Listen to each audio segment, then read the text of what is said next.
and at the end of that path is a cabin.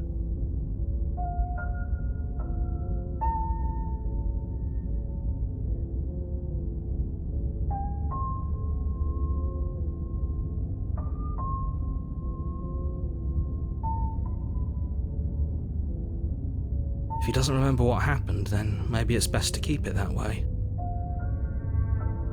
You know I can hear you, right? It's going to be a lot harder than you think to keep secrets from me. What does it matter what he knows? There's nothing we can do to stop her. She's just going to kill us again. She is not going to kill you unless you let her. But slaying the princess and saving the world is going to be much more difficult than it has to be if you spend the whole time second-guessing yourself.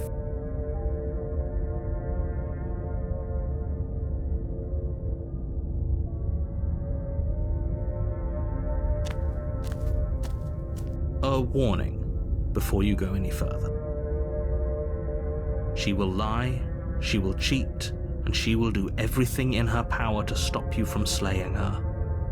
Don't believe a word she says. We might as well just pledge ourselves to her and stop pretending we're capable of doing anything in this situation. She probably doesn't even need to try to overpower us. Can we tone down the pessimism just a smidge? I'm not being a pessimist. I'm just being realistic. You're being annoying. Just ignore their bickering, and whatever you do, don't pledge yourself to her. If that's what you want, I guess I don't have a say here.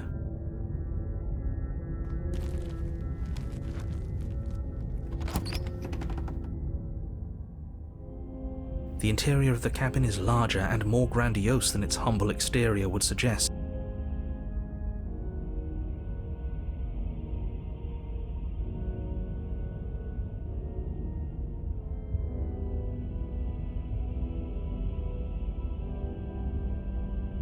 That's because there isn't a mirror. There's the altar, the blade sitting on the altar, and the door to the basement. There's nothing else in here. There's definitely a mirror. There isn't. Who cares if there's a mirror? We're all going to die anyway, and I'm sure that if we looked in there, we'd just see something sad and miserable looking back at us. We don't need any reminders of what we are. It would only make things worse. For the last time, you're not going to die unless you let it happen. And luckily for you, there isn't a mirror, so no one needs to worry about confronting a grisly visage any time in the near future. Though, for what it's worth, if there were a mirror, I'm sure that you wouldn't find anything sad or miserable in it looking back at you. You probably look perfectly normal. Probably. Do you not know what we look like? He knows. He just doesn't have the heart to tell us.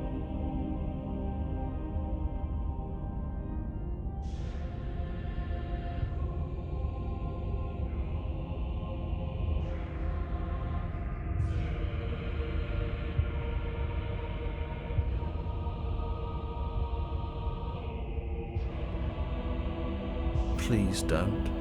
I'd rather the princess kill us again than see how dreadful we are. I care less about what we look like and more about whether we're being lied to. If he's willing to lie about something as innocuous as a mirror, what else is he hiding from us? I'm not lying to you. You take the blade from the altar. It would be difficult to slay the princess and save the world without a weapon.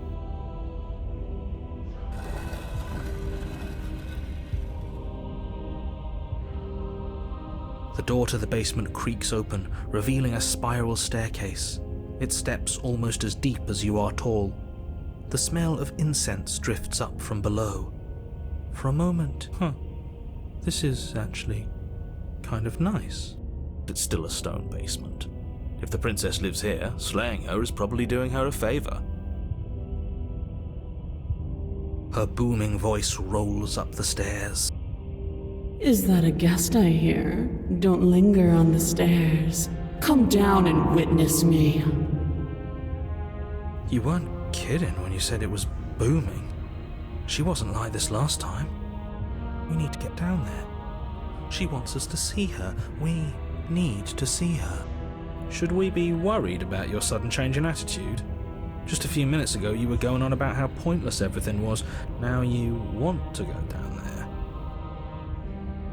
It doesn't matter what that little voice says. He's not the one making the decisions.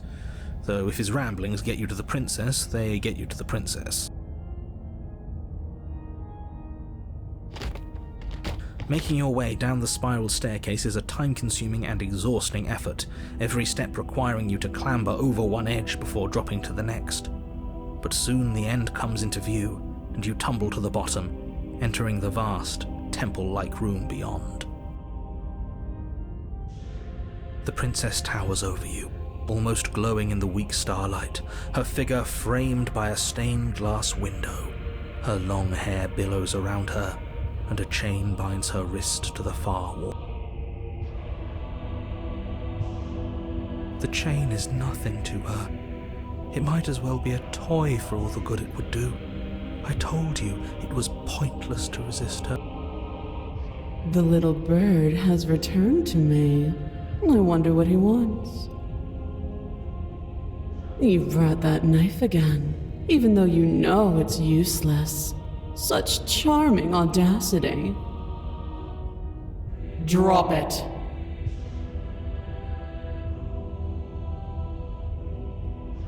As if on command, the blade slips from your grasp. It clatters uselessly to the floor. But we didn't drop it. We decided to grip it tighter, remember? Are you really just going to let that happen to us?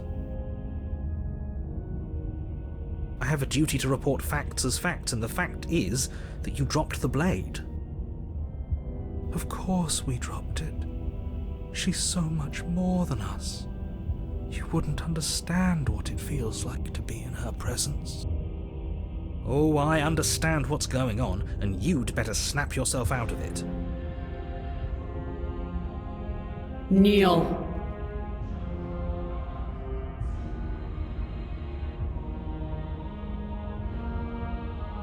Oh, are you still trying to defy me? I said kneel. Your legs buckle, and your knees hit the floor. That's my good little bird. Now, why don't we talk? The last time we met, you told me I was destined to end the world. That thought wrapped itself around my heart. It has pulled at me since the moment I squeezed the life out of your broken lungs. I could feel its fundamental truth awaken me. The collapse of the old is a necessary prelude to the birth of the new, and the world as it is now is overdue for alterations. It's time for me to seize my destiny. And you, little bird, will help me seize it. Well, that gives away the game, doesn't it? It certainly does. And beyond that, it more than lends credence to our conversation in the woods. I don't love the thought that in some other reality you failed to destroy her, but what's done is done. I can only hope it helped you learn a valuable lesson. You are the only one who can deal with her. And if you don't, well, she's let you know what will happen, hasn't she? And you shouldn't have trusted us with her destruction. She is inevitable. Can't you feel it? He's being melodramatic, but he's not exactly wrong, is he? What are we supposed to do to stop her? Okay, first things first, you're going to have to stuff those pessimistic thoughts someplace far, far away and commit yourself to what needs to be done. The stakes of the situation should be perfectly clear to everyone now. And if you're going to save the world, you have to have faith that you can pull this off. You can't win a battle that you've already lost in your mind.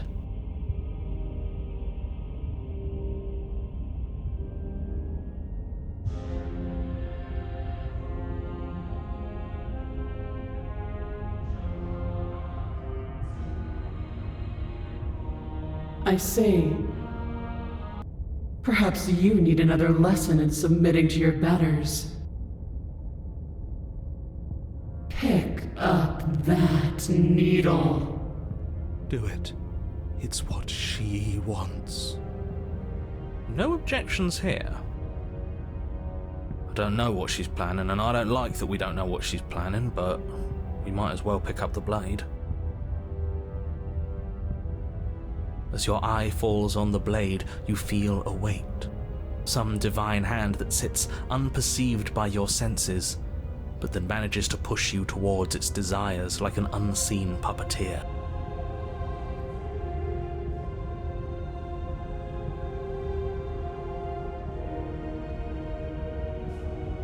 You reach forward and grasp the blade.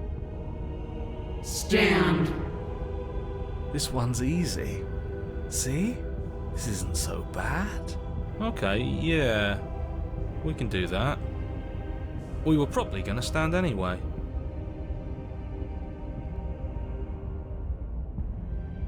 You can feel a creaking tension between body and will as you slowly rise to your feet, like two foes forced into an unhappy truce.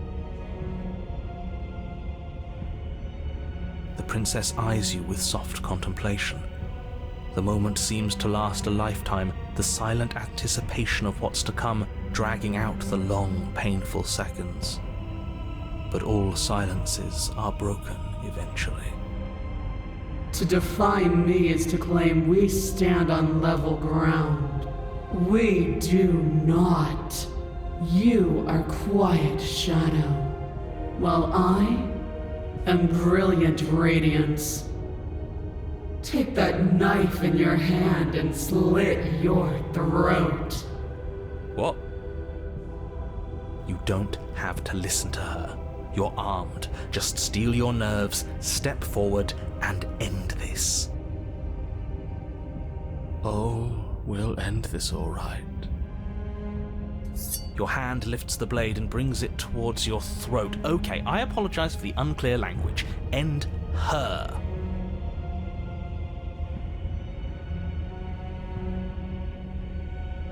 Your body is sluggish and unresponsive, actively fighting against you, but you do your best to stagger forward.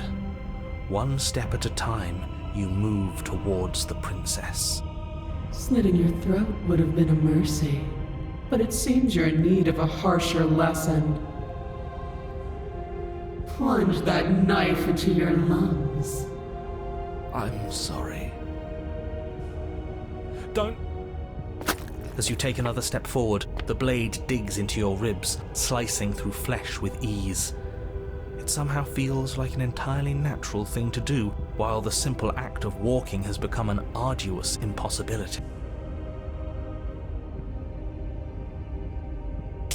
Then it slides back out, the wound burning as a small hiss of air escapes through the fresh orifice.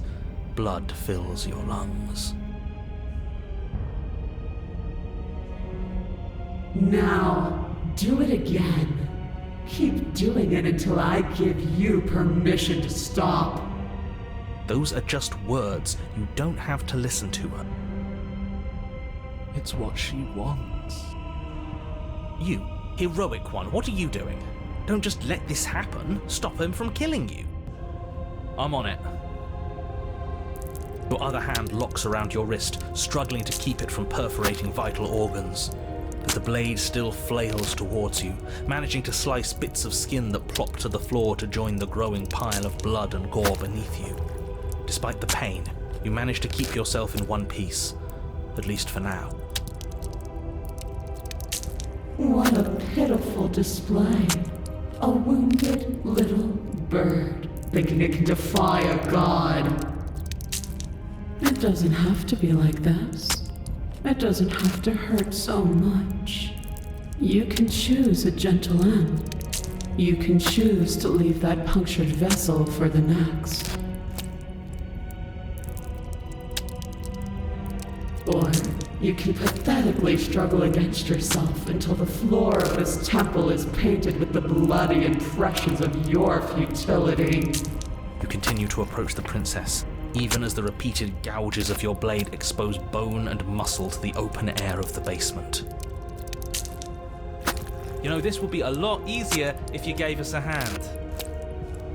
My influence only goes so far, and I can only juggle so many things at once. The best I can do right now is to continue to drive you forward. Believe me, this whole ordeal would be so much easier if I didn't have to contend with free will. You're the one making things difficult. You're the one making us hurt. She doesn't want to hurt us. She's just doing what she has to. Stop. As you finish crossing the room, you fall to your knees at the princess's feet, your chest heaving as your blood pools in the crevices of the stone floor, the coppery taste coating your throat. The princess kneels down, lifting your chin with her finger as her face lowers to yours. Your devotion is misplaced. You've surrendered to delusion. But something about your defiant spirit speaks to me. You are different than you were before. Perhaps, if you've learned your lesson, I can spare you from the release of death. There's a place at my side for you, if you'll have it. Not as an equal, but as something worthy to be kept. A priest, perhaps, or a pet. Well, that's demeaning, isn't it? Yes, how thoughtful of her. It's a mercy. Take it. I think he's given up whatever say he had at the start of all this. At least one of you is sane. She's within striking distance, and she's only negotiating now because she knows you have what it takes to put an end to her. Seize the moment before it's too late. No!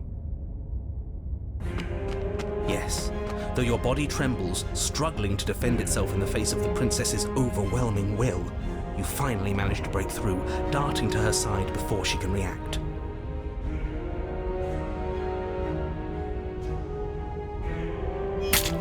The wind of your freedom rushes through you, and you channel it into a decisive blow, stabbing into the soft flesh of her ankle and severing the tendons in an act of unyielding defiance. She falls to the floor, crashing unceremoniously to her knees.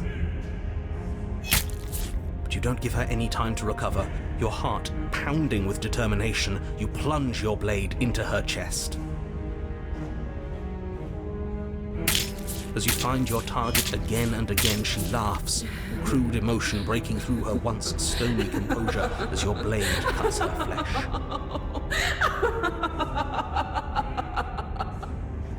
We can do this, can't we?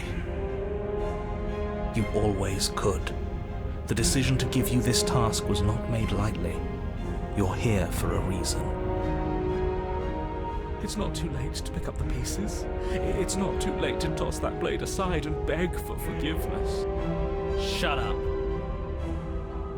I can't believe you would actually strike me. You heathen!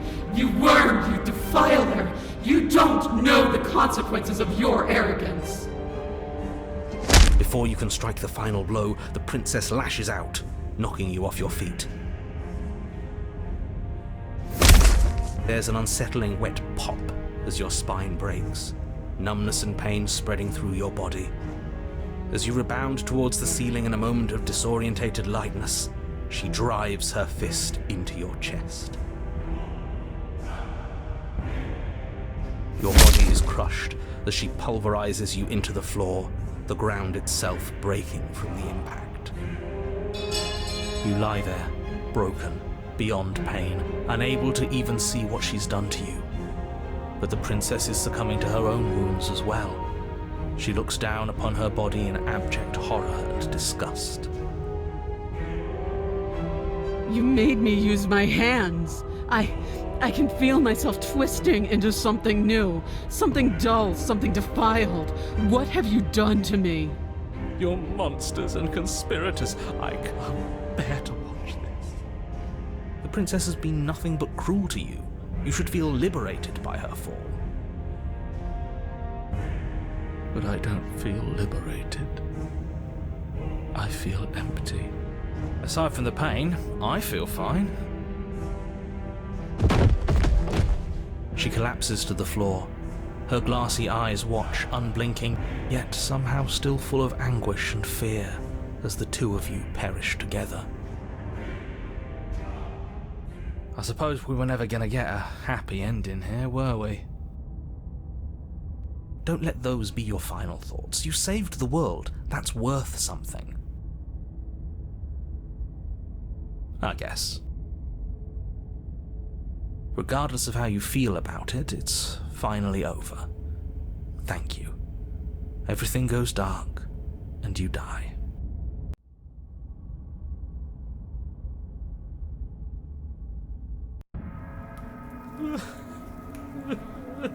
You're on a path in the woods, and at the end of the path... Okay, what the hell is that?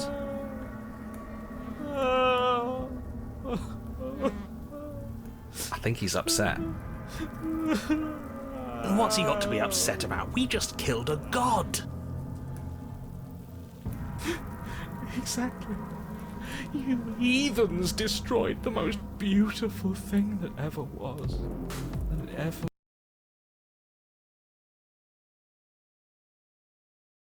will be. I can't say I have much sympathy for you. She was bad for us, and you almost got us killed. You're being too generous. He did get us killed. Alright, enough chatter. Got a thing I'm supposed to do, and if you don't mind, I'd like to do it without any more interruptions. Okay, great, you're listening. You're on a path in the woods, and at the end of that path is a... If your thing is telling us about the princess, don't waste your breath. We know all about her, and it's hardly a path in the woods at this point, is it? Look, if the world around you is changing, especially all the way out here, then that means you're nearing the point of no return. Whatever happens next, that's it. There won't be any more do-overs, so you'd better take things seriously.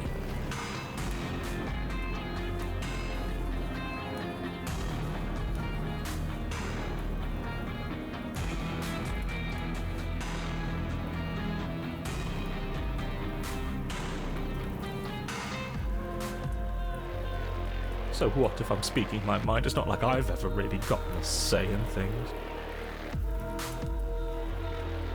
What a crock of shit. Yeah, you stabbed us last time. Repeatedly. It didn't even work. It doesn't count. We died! If you didn't submit to her, for all we know, that wouldn't have happened. It's the punishment you all deserved for not listening to me. To her. Aside from our sulking friend, I don't think we have much to worry about.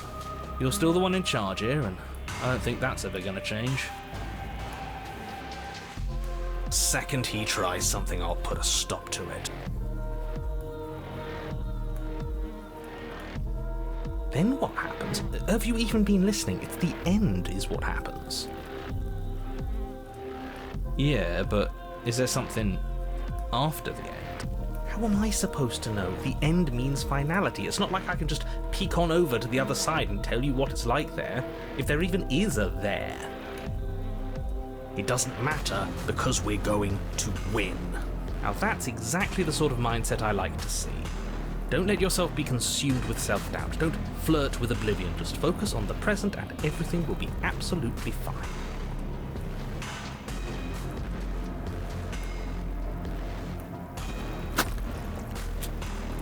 Good, we're all on the same page. It isn't long before you find yourself at the end of the path, staring up at the cabin on the hill. You'll find the princess within, as I'm sure you already know. End her. That's it? No final words of advice? I'd rather not waste any more time. I'm sure that any advice I'd give at this point is something you've already heard. If there's still a princess at the cabin, maybe we can salvage things. Maybe if we just grovel and apologize, things can go back to how they were before. Oh, cut it out, will you? We need to be tough right now, and you're making it so much harder than it has to be, so stop whining.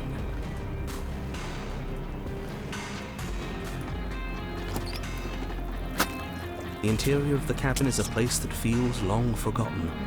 There was once an elegance to its construction, carved marble columns holding a high arched roof.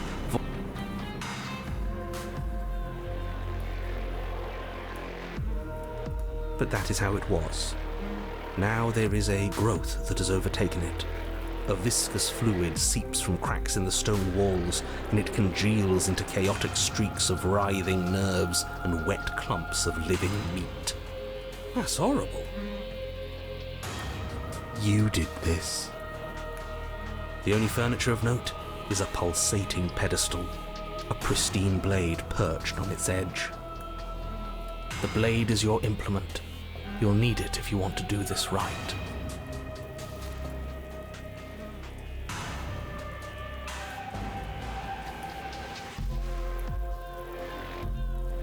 A mirror? There is no mirror. We've done this already. Try to keep up. The repetition is maddening.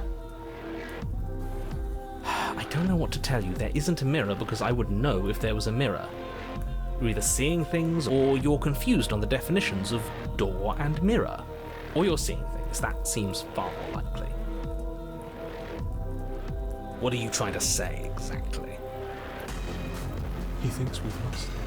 That we're succumbing to madness, that something in us has broken. That's an unnecessarily melodramatic way to describe a hallucination, but sure. I'm not going to waste time arguing with any of you. It's in our way. Let's just smash it.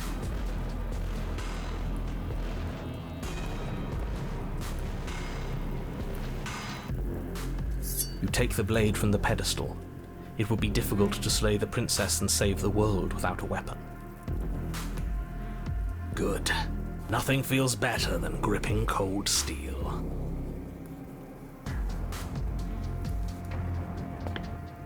You step forward and approach the door to the basement, hesitating before you open it. As if you don't see it. You really don't, do you? How strange. It's a bit grimy. Why don't we wipe it clean? Wipe what clean? Are you still on about that mirror? It's not real. I'd know about it if it were real. No, we can't doubt our eyes like that. It has to be real. Smash it. Smash it to pieces. It's the only thing keeping us from her. Don't you want to know what we'll see in there? We won't be able to see anything if we smash it. Nah, I'm with him on this one. Smash it! Let's get violent already. Do whatever you want with it. The mirror isn't real, so how you handle it doesn't matter, aside from wasting dangerous amounts of time. You reach forward and drag your hand across the door leading to the basement. As if on command, it slowly slides open, scraping against the stone floor, its ancient hinges moaning as it reveals the dim path ahead. Why am I not surprised? You step forward into the darkness. The stairs leading down to the basement are at once both narrow and grandiose. A high-vaulted ceiling stretches up into a gloom beyond your sight, while walls wet with tumorous growths press in uncomfortably at your sides. You feel both unprotected and trapped, at once exposed and claustrophobic. The air is thick, its odor an oppressive violence, the metallic scent of fresh blood twisting with the nauseating embers of charred remains. If the princess lives here, slaying her is probably doing her a favor. Her voice, a bellowing rage, roars up the stairs. Was severing the tendons of my ascension not enough for you? Was it not enough to rend my divine heart? Come, see the horrors you've wrought upon my flesh, and feel my hands set upon your throat. See how you've soured my once divine melody. She's so angry with us. Why? Why did you desecrate her? Why couldn't I stop you? You've got to stop thinking about her like that. It isn't doing anyone any good. She's not some untouchable god. She's an abomination. And we're going to put an end to her once and for all. Whatever she is now is our fault. If she's an abomination, then what does that make us? She was going to end the world last time. If I might interject, you didn't make her into an abomination. She's always been what she is. It's why you're here, and it's why your task is so important. You make your way to the bottom of the stairs. The chamber's walls are painted in blood, a deep, sickening red that drips down in clotted streams onto the charred corpses that make up its floor. This place reeks of torment, of ripped skin and burning bone. The princess stands in its centre, muscles flayed and bare and weeping, draped in a tattered dress of her own skin. Her heart beats from its place in her open chest. Do you know what I'm going to do to you? There's not so much a moment of hesitation before she steps forward. Her chains pull taut, holding fast as she strains against them. The cuff around her wrist digs deeper into her skin. Blood drips from the place where metal meets flesh. And then, with a nauseating sound, the skin tears. It plops to the ground, and she pulls her red, glistening arm free from her bindings. She is loose, and she is coming for you. Let her end it. It's the punishment you all deserve for what you did to her. It's the punishment I deserve for letting it happen. Screw that. We can win. We've done it before, and we'll do it again, only this time we'll make it out the other side. Hell, she's practically done most of the work for us.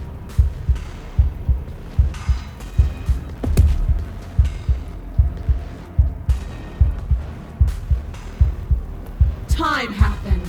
You happened. But none of that matters. We're together again, and I'll have my pound of flesh. She bounds across the room, her fists ready, her heart set upon your destruction. With a horrifying squelch, you are unwound. No, that's our stuff. She can't just do that. She just did. Unfortunate, I know, but reality is reality. You should all just be grateful she's decided to keep us alive. Even in her defilement, she is merciful. We're not out for the count just yet.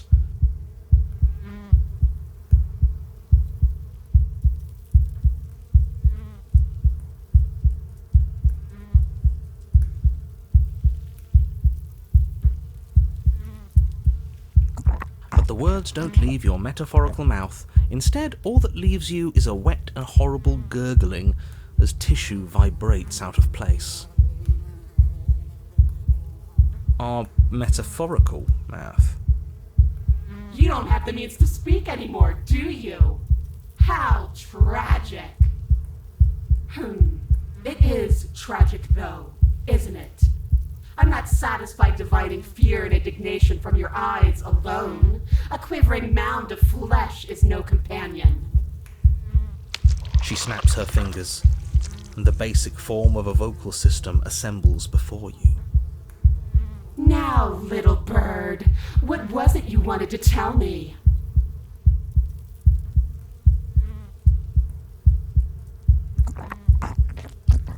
I thought it might be pleasant to hear you grovel. I thought your misery might bring music back to my ears, but all it does is stoke my hatred of you. All it does is remind me that I was brought low by a sniveling wretch. We're no sniveling wretch. We destroyed her. Now act like it. She destroyed us far more easily than we destroyed her. She has it right. We are wretched. We are sniveling. I don't think you speak for the rest of us. Maybe I shouldn't have given you the gift of speech after all. Maybe I should take it back. Just submit already. What is there left for us to do?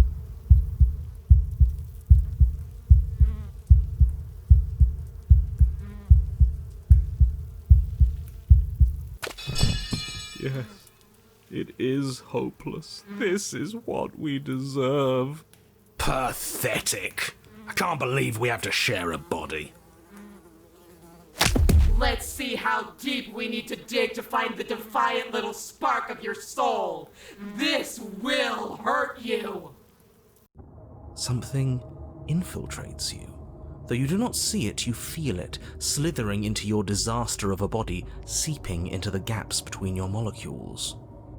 The body of a sapient creature has, on average, 30 trillion cells, and each one of those cells is composed of 100 trillion some odd atoms. One of those cells is peeled from the others. 100 trillion atoms are gone. Are you still there? Are you still you? Yes? I think. Then 2 are peeled away. Then 4. This is nothing. Nothing! 8, 16, 32, 64. Whatever is happening to us, it's happening faster.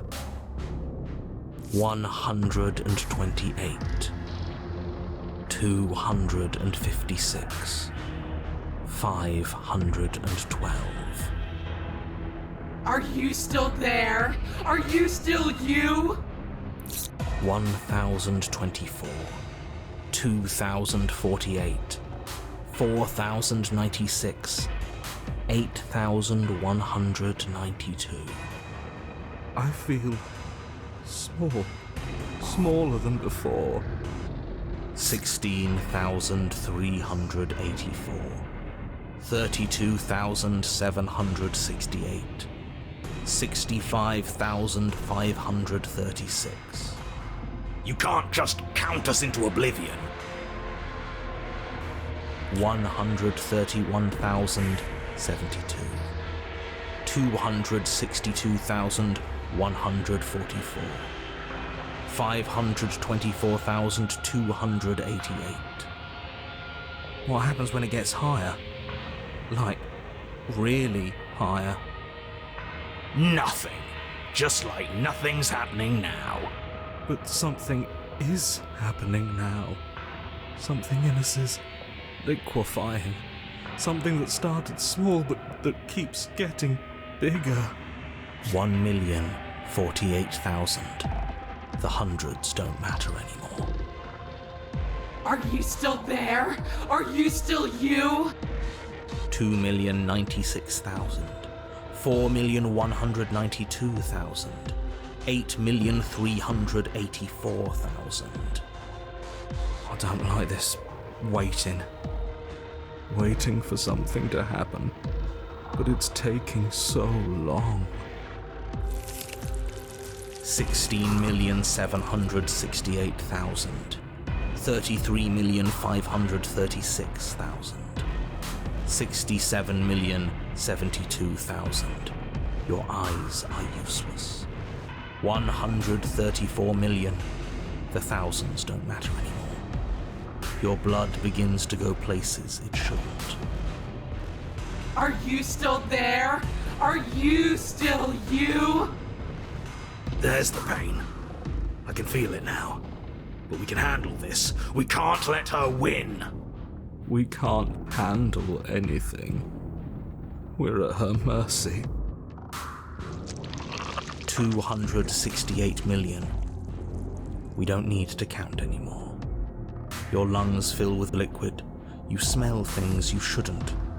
You choke on pieces of what used to be you. Doesn't matter, because we're still alive. You are deconstructed. You are reconstructed. A square you, a round you, a you with too many legs, a you with many mouths which won't stop screaming. Then all of it pressed into a ball, tightly packed into the size of a fist. What does you even mean anymore? We just keep changing into horrible things we can't control. Make it stop, please. Make it stop. Please make it stop. You means we exist. There has to still be a way for us to win. Otherwise this would be pointless, and all this torture would be for nothing. You're right about one thing. It is torture. But it isn't pointless. The whole point is that it's torture. Are you still there? Are you still you? No. Yes. The ball is unraveled into the shape of a body. The skin peels off in a corkscrew. The eyes are plucked. The organs arranged in the air in a neat row. Are you still there? Are you still you? No. Yes. You are stretched into a line 12 feet long, then 24, then 48. The line gets thinner as you get longer. A mile. 2. 4. 8. Are you still there? Are you still you? Yes. 16. 32. 64. No. And then, all at once, there is a great rewinding, and all of the disparate threads that once were you fall dutifully back into place. You are whole again, and in your body, the same body you arrived in. The princess stands before you, her dress of skin more tattered than before, her face sullen. It's all hollow. I ripped you to pieces. I broke your will, but it means nothing. I am forever a piece unfinished, a song with no refrain.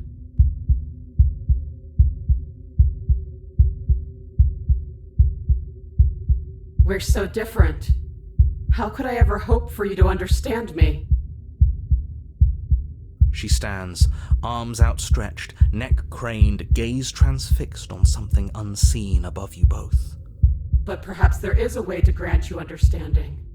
Perhaps there is a way to make myself whole once more. You are unwound again. But it's different this time. Nothing slithers into your cells. You can feel something changing inside of you. But you see her changing too. Threads, strands of you, becoming pieces of something new. Something that's both you and her. Oh no, absolutely not. You have to stop this. Do you hear me? You have to stop this, or the entire world ends.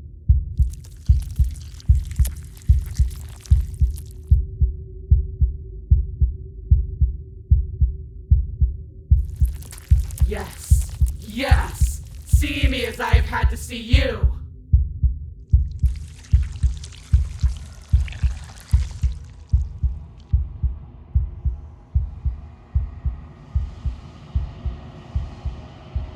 No, this isn't right.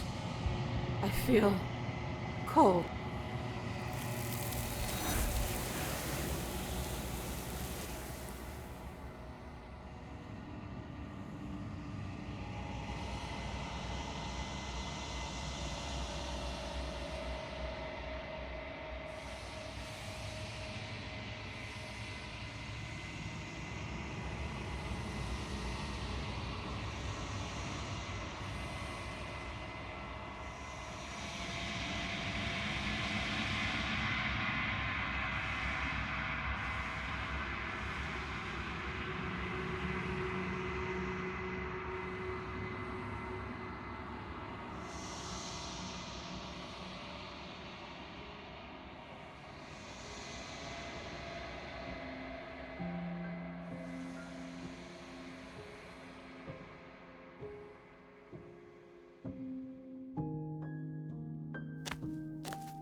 Flickering lights in empty cityscapes become pockets of vitality and movement.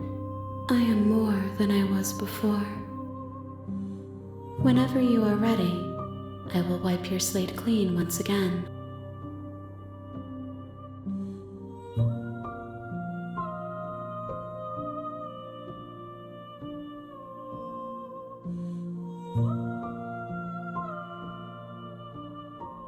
I will long for your return, but it will give me time to reflect on what I am. We will meet again.